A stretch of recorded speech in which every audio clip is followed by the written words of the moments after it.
This ghost, who lived hidden in an office, could only survive on the food left behind by the employees. One day, after finishing its meal, it noticed Fukihara, the woman who brought food to the office every day. She looked particularly exhausted. The ghost felt sympathy for her, and to help her get home sooner, it decided to do something. The ghost took out an old tape recorder and tried to create a scary sound to frighten Fukihara away.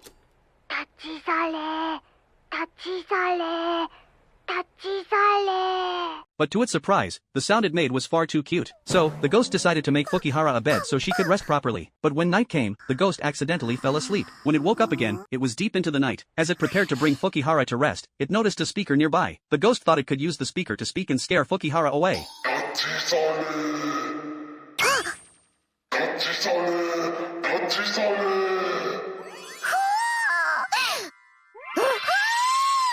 So, it quietly moved to the door, nervously using the speaker to tell Fukihara to leave the office. But Fukihara wasn't scared at all. In fact, she noticed the ghost hiding in the corner. Fukihara found it so cute that she even reached out and poked its face. The ghost started crying and begged Fukihara to go home soon. Fukihara, although she wanted to leave, still had work to do. Understanding this, the ghost decided to help. It gently massaged Fukihara's shoulders, and when Fukihara asked why the ghost wanted her to leave so badly, the ghost explained that it feared Fukihara might get sick from staying up too late working. Touched by the ghost's concern, Fukihara suddenly felt energized. The ghost climbed onto her lap and sat with her while she worked. As the midnight cold breeze blew in, the heating in the office had been turned off. The ghost, worried that Fukihara might catch a cold, snuggled into her arms to keep her warm. Fukihara, finding the ghost so adorable, gained a burst of energy and quickly completed her work. When she was about to finish, she couldn't reach a file. The ghost immediately realized that by clinging to her to keep her warm, it was preventing her from finishing her work. So, it quickly took her cup and ran to a nearby stall, getting her some hot water and bringing back a blanket to keep her warm. This way, Fukihara could finish her work sooner. Fukihara thought the ghost was an angel and felt more energized. By 3 a.m., Fukihara had completed all her work. The ghost, overjoyed, knew that this meant Fukihara could leave. However, Fukihara said she still wanted to stay a little longer. The ghost comforted her, telling Fukihara how amazing she was today. Fukihara asked if she could continue working, as she felt she was still fine. After working late for so long, though, Fukihara's body couldn't handle it any longer. Looking at the huge pile of unfinished work, she sighed, wanting to rest for just 10 minutes. But when she woke up, she realized she had overslept. She needed to hurry back to work. Suddenly, Fukihara saw the ghost, still lying at her feet, muttering in its sleep, telling her to leave. Fukihara felt like she could rest for another 5 minutes. But when the ghost woke up, Fukihara thought it was so cute. Yet, she knew she had to finish her work, even if she had a fever. The ghost, feeling heartbroken, strongly insisted that Fukihara leave for the day. It was worried that her body couldn't take it. The ghost called Fukihara a fool, and Fukihara just looked at the ghost and smiled. The ghost didn't listen to her. Fukihara thought if this was a scolding, she wouldn't mind being scolded forever, but she still had to finish her work. Seeing that Fukihara refused to leave no matter what, the ghost decided to accompany her home, asking if she would let it. It begged her repeatedly, and Fukihara finally agreed. Feeling like there was no fun left in the office, she decided to leave, calling a taxi and taking her work and the ghost back to her home. However, Fukihara's room was incredibly messy. The ghost thought it hadn't been cleaned in 10 years, but still, it felt happy because